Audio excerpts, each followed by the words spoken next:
What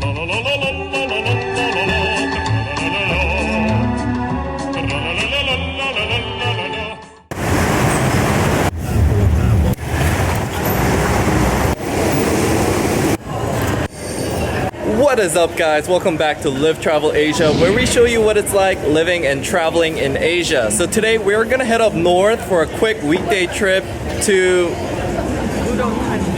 Udonthani.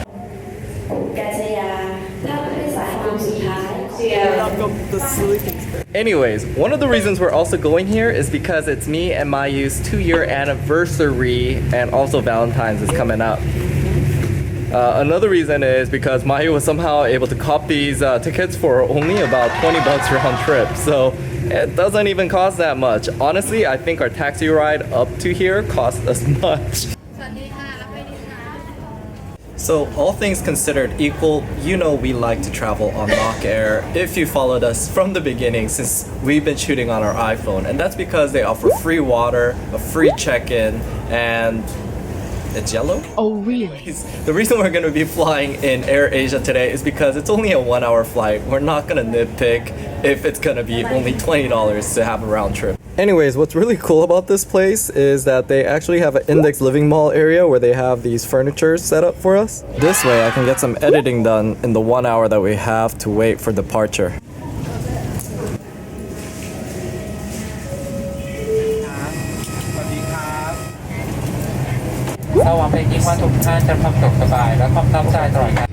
To fasten, insert the metal tip into the buckle. Okay, so we are about to take off. The plane is making this weird squawking noise.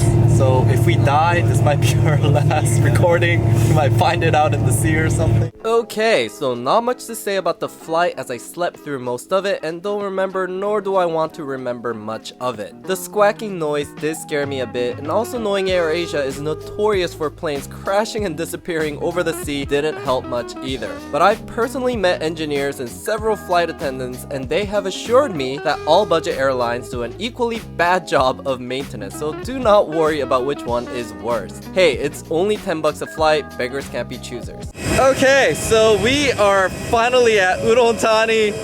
This is freaking amazing. They don't even provide you a bus because although we're like literally right next to the terminal, they just don't have enough gates. So they just make us get off there and walk into the airport. This is like old school. We're gonna pass right by baggage claims because we don't have any baggage. Maybe tonight and return tomorrow. We want to have the car in at the hotel. Is anybody delivered a car at the hotel? Okay, so if you've watched our channel, you know we're big on renting scooters, so why the car rental all of a sudden? Well, the Red Lotus Sea we plan on going to tomorrow is pretty far, and being that we need to drive early in the morning when the roads are not lit, we were willing to shell out a bit more for a car. The cheapest place we found for a car rental was this Mali Thai place, which was renting for 999 baht a day, and they advertised free drop-off and pickup for the car to our hotel. It was even cheaper than this lady who was renting her own private car for 1200 baht. We're right now in front of the airport. There doesn't seem to be that many meter taxis here, but luckily our hotel offers free airport pickup. So while waiting, we phoned around to some other car rental places just to make sure we got a good deal. With a 700 baht per day. What? Completely useless. Alright, so we're getting the red carpet treatment here. It looks like a 90s Honda Civic. He even offers to drop by a 7-Eleven so we can pick up some stuff before we go into the hotel. He's a pretty down-to-earth guy. Well, we'll see. I don't know how the hotel is. We just booked based on ratings and price and the pictures on TripAdvisor. So we're just hoping it's good.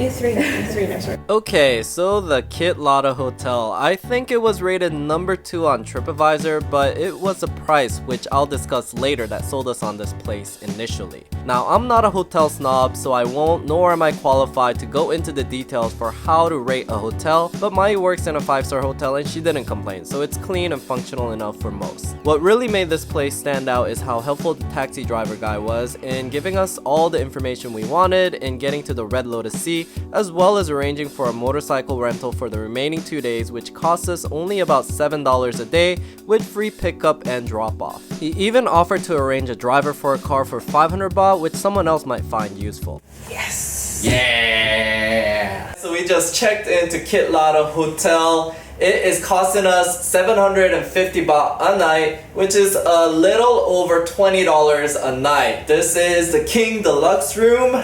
I think they do have other rooms available for slightly less of a price, but we got a discount because we booked through TripAdvisor. I did see in the front area that like the small rooms start at 1,000 baht if you just do a walk-in rate.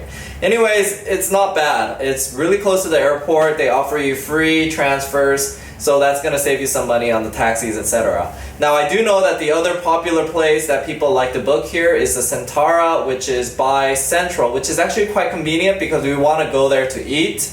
But that costs about 1,200 baht when we checked. Mitsubishi. What is this? It's so cute! How much did this all cost? This is 20 baht. 20 baht. Uh-huh. And then I guess this is 55 and 40 baht. Okay, pretty local prices. Portions are much more, although the prices are about the same as Bangkok. So there's like a little travel rule that I have ever since the second time I got food poisoning, and that's not to eat street food on the first day. But I'm gonna make an exception this time because it's taking a while for the car to arrive here and hungry, so hungry. If you are gonna have street food though, something that's hot all around is what I would recommend, as the bacteria is gonna be dead. So she just realized that, okay, there's actually a little bit of civilization still out here. They still have pizza company and KFC delivery available, so. Okay, it's 5 o'clock, 1 hour past when they're supposed to deliver the car to us, and we are back at the airport.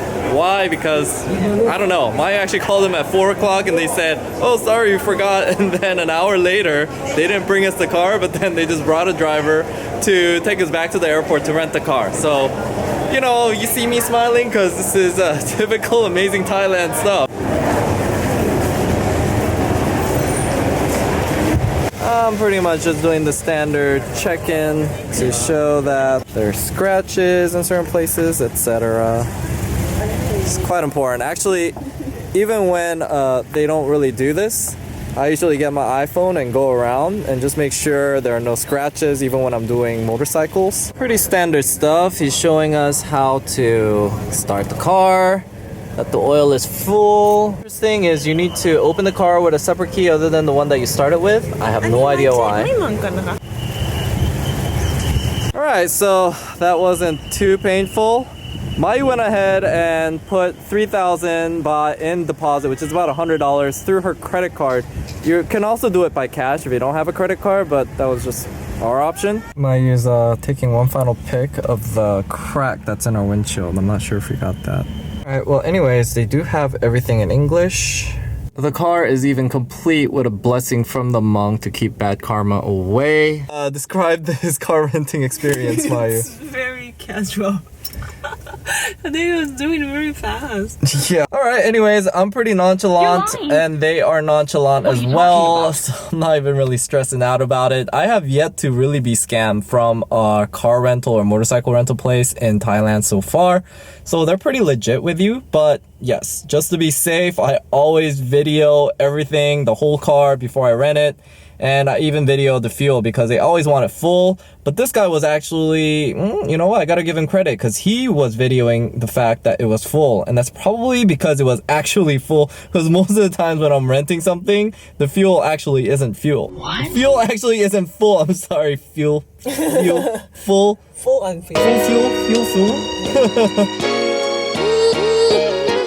Thanks again guys for checking out the vlog, and now that the nitty-gritty details over the logistics are finished, I'm super excited to share our amazing experiences in Udonthani.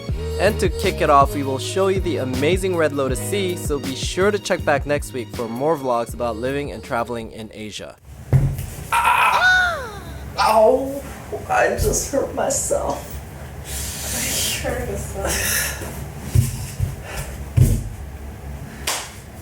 Okay guys, so we finally checked in to Kitlada Hotel. It is costing us 750 baht, roughly about